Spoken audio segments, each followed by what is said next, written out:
Rafael Mendonça's life has always been marked by privilege and abundance. Since his birth into one of the most traditional families in the country, he has never known what it was like to be in need. At the age of 35, he had multiplied the fortune he inherited from his parents through smart investments and a keen business acumen. His assets were estimated at over 2 billion reais, including companies, luxury properties, and financial investments.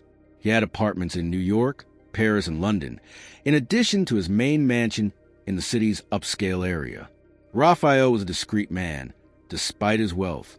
Tall, athletic, and with intense green eyes, he drew attention wherever he went, but preferred to keep a low profile in social circles.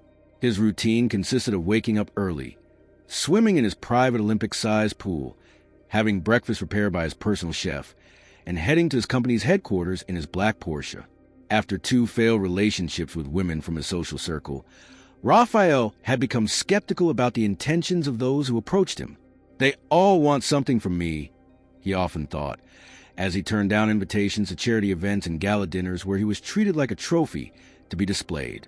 It was on one of those rare occasions when he agreed to participate in a charity event organized by a childhood friend's foundation that he met Helena. Unlike the women he usually met, she didn't seem impressed by his last name or bank account. She worked as a foundation social projects coordinator, and throughout the evening they talked about literature, philosophy, and social projects, without her making any mention of her fortune. Helena was 30 years old, with wavy brown hair that fell over her shoulders and honey-colored eyes that conveyed serenity that Rafael had never seen before. She had a degree in social work and dedicated her life to helping needy communities through educational projects. She lived in a simple apartment, wore basic but elegant clothes, and her only luxury was a small collection of rare books that she had inherited from her grandfather, a teacher. What began as mutual admiration soon turned into an intense relationship. Rafael was fascinated by this woman who seemed to see beyond her bank account, who challenged him intellectually, and who demonstrated a genuine concern for social causes. Helena, in turn, was enchanted by Rafael's intelligence and sensitivity, characteristics she had not expected to find in someone with so much privilege. For 6 months, they lived in intense romance, romantic dinners, weekend trips to the coast, long conversations about the future. Rafael began to allow himself to dream of a life with Helena, something he had not considered since his previous romantic disappointments. For the first time in years, he felt love for who he was, not for what he had. However, a seed of doubt began to grow in his mind. Does she really love me for who I am, or am I being naive again? He asked himself at night, watching Helena sleeping beside him. Paranoia, fueled by years of bad experiences and self-interested people, began to take over him. One Sunday morning, while they were having coffee on the balcony of his mansion, Rafael made a decision that would change their lives. He proposed to Helena that they get married in a simple ceremony in 3 months. She accepted immediately, with tears in her eyes, swearing eternal love. What she didn't know was that, along with the marriage proposal, Rafael had devised a plan to test her sincerity. The following week, Rafael called a meeting with his trusted lawyers and drew up a meticulous plan. He would create a story about serious financial problems, loss of assets, and even debts. He would tell Helena that he would need to sell his mansion and luxury cars, move to a modest apartment, and start a simpler life. If she stayed by his side even in the face of difficulties, she would know that his love was true. The plan was put into practice with surgical precision. Rafael invited Helena to dinner and, with a dejected expression, told her that a large investment had gone wrong. He explained that he had lost almost all of his assets, was in debt to millions, and that he would need to sell almost everything he had to honor his commitments to creditors. The only way out would be to start over from scratch, in much more modest conditions. "I'll understand perfectly if you want to rethink our marriage," he said, avoiding looking directly at Helena, afraid of her reaction. "I won't be able to offer you the life I promised. We'll have to live in a simple place, maybe even count pennies at the end of the month." "That changes everything, Helena." To his surprise, Helena held his hands firmly and answered without hesitation. "Rafael, I didn't fall in love with your money or with what you could give me. I fell in love with you, with the man you are. If we need to start over from scratch, we will do it together. I have my savings. I can work more hours. We can adapt our plans. What we can't do is give up on our love." Her words sounded sincere, but Raphael needed to be sure. In the days that followed, he put the second phase of his plan into action. He sold his mansion. Actually, he temporarily transferred the property to an offshore company and moved into a rented 2-bedroom apartment in a middle-class neighborhood. He traded in his luxury cars for a used midsize model and began complaining about the need to cut back on basic expenses. To complete the act, he hired a team of undercover security guards who approached him in restaurants, demanding non-existent debts in front of Helena. His cell phone rang constantly with supposed calls from creditors, and he pretended to have tense discussions about payment deadlines.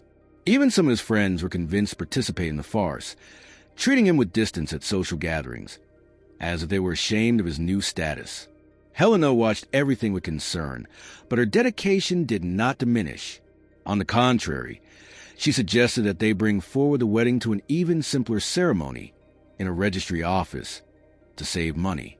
She offered her personal savings to help with the debts and proposed that they temporarily live in her apartment, which was even smaller, to save on rent.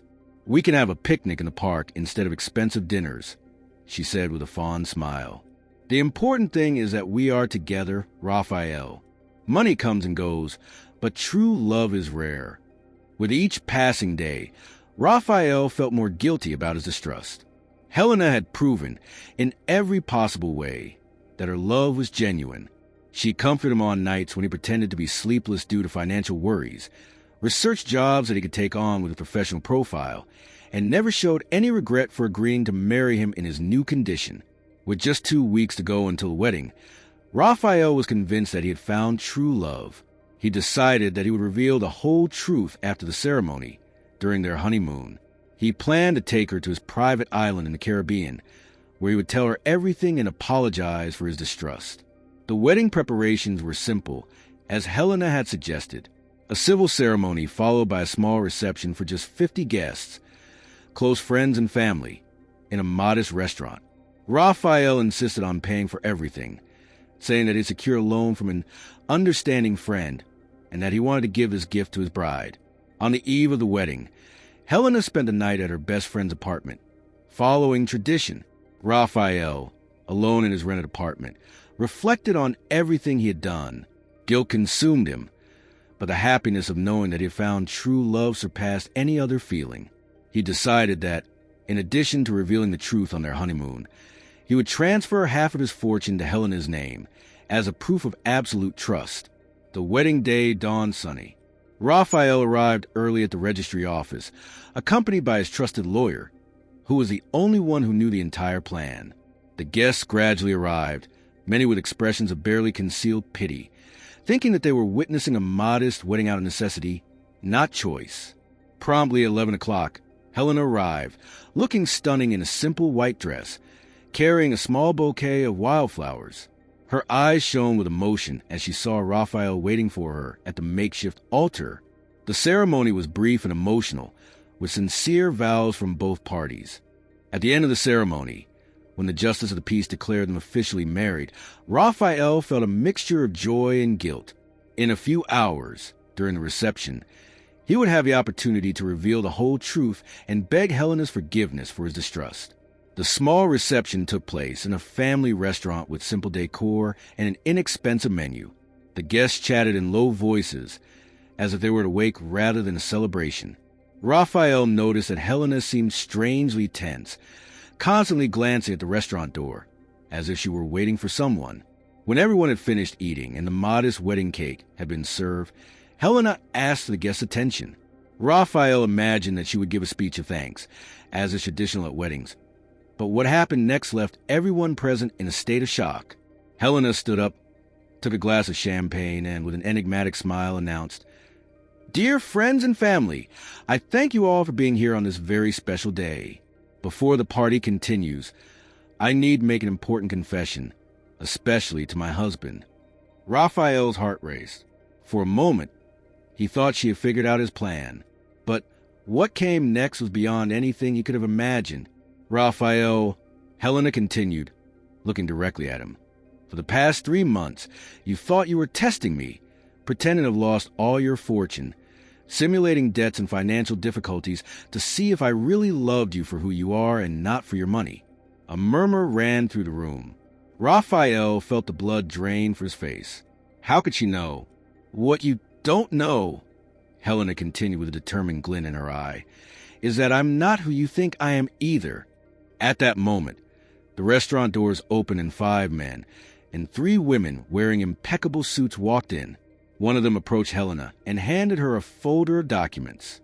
"Allow me to introduce myself," Helena said, opening the folder. "I am Helena Albuquerque de Meneses, CEO of Grupo Albuquerque, one of the largest investment holding companies in Latin America.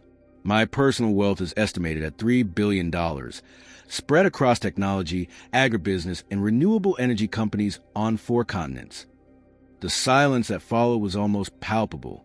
Raphael looked at his wife as if he were seeing a ghost. "When we met at that charity event," Helena continued, "I already knew exactly who you were, Raphael. Your reputation as a discreet, intelligent man who was wary relationships preceded you. I decided to approach you using only my first name and my real profession as coordinator of social projects for the foundation, which, by the way, is part of the social responsibility initiatives of my business group." The guests watched the scene with a mixture of amazement and fascination, as if they were witnessing the final revelation of a suspense film. "My initial intention was just to get to know you better, as our businesses could have interesting synergies. But I ended up really falling in love with the man behind the fortune. When you started changing your behavior and talking about financial problems, my private investigators quickly discovered your wealth transfers and the plan to test me." Helena paused dramatically, took a sip of champagne, and continued. "Instead of confronting you immediately, I decided to play your game. I wanted to see how far you would go with the charade, how far you were willing to take your distrust." Raphael remained paralyzed, unable to articulate a single word. His mind tried to process the fact that, while he tested Helena's love with a lie, she not only found out everything, but revealed herself to be even richer and more powerful than he himself. "The ironic thing," Helena continued, now addressing the astonished guests, "is that we were both playing roles, both hiding essential parts of who we are, and yet, in the midst of so many lies, we found true love." Turning back to Raphael, his tone softened. "I love you, Raphael. Not for your money, obviously. Not for your social standing or the doors you could open for me. I love you for the man you really are, or at least the man I glimpsed in the moments of truth we had together." She stepped closer to him, and for the first time since her revelation began, Raphael saw vulnerability in her eyes. "The question now is, do you love me for the woman I am? Not the social projects coordinator with a modest salary, but the workaholic businesswoman who spends half the year on planes, attending meetings in different time zones, and carrying the weight of decisions that affect thousands of jobs? Can you love the real Helena, with all her flaws and complexities?" The entire restaurant held its breath, waiting for Raphael's answer. For a few seconds it seemed like an eternity. He remained silent, processing everything he had just discovered. Then, slowly, a smile began to form on his lips. Raphael stood up, picked up his own glass of champagne, and in a voice hoarse with emotion replied, "It turns out we're even more alike than I imagined, Helena. We both build walls around ourselves to protect ourselves. We both have scars from past relationships, and we're both afraid of being loved only for what we have, not for who we are." He stepped forward, coming face to face with his wife. "I love you. I love the dedicated project coordinator I met at that event. I love the caring woman who didn't hesitate to stand by me when I thought I'd lost everything, and now I'm sure I'll love even more the strong, cunning woman you've turned out to be." Helena smiled, tears in her eyes. "So are we even? No more lies, no more tests." "No more lies, no more tests," Raphael confirmed, taking her hands in his. "Just a life together with our combined fortunes and, most importantly, true love." At that moment, one of the executives who had entered with Helena discreetly cleared his throat and approached the couple with a folder. "Madam, the documents for the prenuptial agreement you requested." Helena picked up the folder, glanced briefly at its contents, and, to everyone's astonishment, including her own lawyers, tore the documents into pieces. "We won't need that," he declared firmly. "From today on, everything we have belongs equally to both of us. No clauses, no strings attached." Lawyers on both sides seemed on the verge of a nervous breakdown, but the couple just laughed, sealing the decision with a passionate kiss that drew rapturous applause from the guests. The modest little reception then turned into a full-blown celebration. Raphael made a quick phone call, and within an hour, trucks from a luxury events company arrived at the venue, completely transforming the ambience. Top-of-the-line champagne replaced cheap sparkling wine, a renowned chef took over the kitchen, and a jazz band replaced the pre-programmed playlist. While the guests, now perplexed by the turn of events, enjoyed the luxurious party that was taking place before their eyes, Raphael and Helena danced slowly in the center of the hall, oblivious to everything around them. "Do you know what's funniest about all this?" Helena whispered in Raphael's ear. "We both pretended to be less than we were for fear of not being loved for who we really are. And in the end," he replied, gently twirling her in time to the music, "we discover that it is exactly who we are that makes us worthy of love." At the end of the night, when the last guest had already left, the couple went up to the restaurant's terrace, from where they could see the entire city lit up. "And now?" Raphael asked, hugging Helena from behind as they admired the view. "Now," she replied, leaning against her husband's chest, "we begin our real life, without masks, without roles to play. Just Raphael and Helena, with our dreams, our fears, our companies to run, and, who knows, a family to build." "Sounds like a perfect plan," he agreed, gently kissing her neck. The next morning, the couple boarded Helena's private jet, much to Raphael's surprise, as he had planned to fly her on his own jet, and headed to his private island in the Caribbean. During the flight, they made ambitious plans to merge their companies, create the largest charitable foundation in the country, and, perhaps most importantly, build a life based on honesty and mutual trust. The story of the millionaire who pretended to be poor to test his fiancée's love, only to discover that she was also hiding a financial empire, spread around the world, and became the headline of several international tabloids. But for Raphael and Helena, the real treasure they found went far beyond their combined fortunes. It was a certainty that they found, amidst so many lies, a genuine love that overcame all the trials. The days on the private island in the Caribbean were like a dream for the couple. Far from the prying eyes of the press and corporate responsibilities, they were finally able to let down their guard and truly get to know each other. Walks along the deserted beach, candlelit dinners under the stars, and long conversations about their past revealed layers of their personalities that had remained hidden during the period of mutual testing. "Do you know what scared me the most when I discovered your plan?" Helena asked one afternoon, as they watched the sunset while lying in a hammock large enough for both of them. "It wasn't the lie itself, but realizing how much you must have suffered in previous relationships to get to the point of needing to test someone like that." Raphael sighed, watching the orange colors tint the horizon. "My first marriage ended when I discovered that my ex-wife was having an affair with my best friend at the time. She confessed that she was only with me for the money and status. The second serious relationship I had was with a model who, I later discovered, kept an anonymous blog where she mocked my naivety and planned how she would leave me as soon as she managed to transfer a significant amount of money into her name." Helena caressed her husband's face tenderly. "I understand the trauma. In my case, there were 3 failed relationships. The first was with a college friend who broke up with me when he found out I was an heiress. He said he couldn't handle the pressure and the disparity between us. The other 2 were clearly only interested in my fortune. One of them even planned a quick kidnapping with me, which was discovered in time by my security team. It seems we both had reason to be suspicious," Raphael commented, intertwining his fingers with hers. "Yes, but that distrust almost cost us something genuine," Helena replied. "Promise us that from now on, we'll talk openly about our insecurities instead of creating elaborate tests." "I promise," Raphael said, sealing the commitment with a kiss. On their last night on the island, under a starry sky and to the sound of waves crashing on the shore, they made concrete plans for their future. They decided that they would keep their companies separate in operational terms, but would create a joint investment fund for new projects. They agreed to allocate 25% of their combined annual profits to social projects in underprivileged areas, with a focus on education and entrepreneurship. "I want to turn our story into something useful for the world," Helena explained. "We can create a program that identifies young talent in poor communities and helps them develop their own businesses. And I would like to invest in medical research," Raphael added. "My mother died of a rare disease when I was a teenager. I've always wanted to do something meaningful in that area." When they returned from their honeymoon, the media was in a frenzy. Dozens of reporters were waiting for them at the private airport, eager for details about the couple who had starred in what the tabloids called the biggest matrimonial plot twist of the century.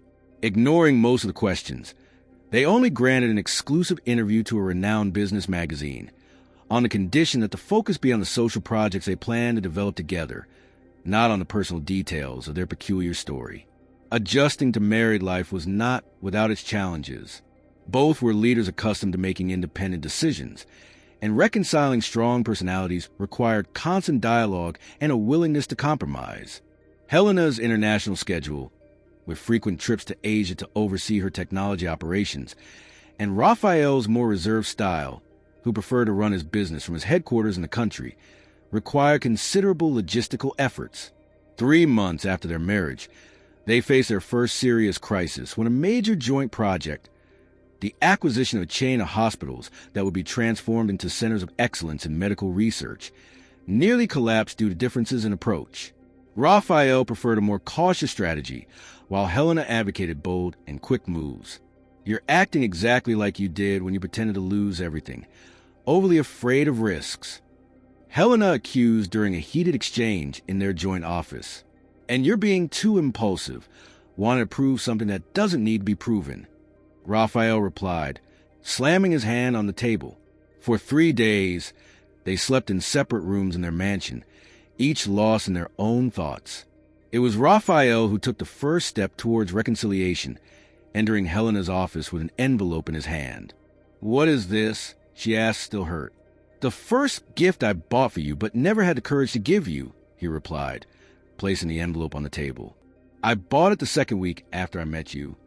Intrigued, Helena opened the envelope and found a deed of donation for a large piece of land in a pristine coastal area.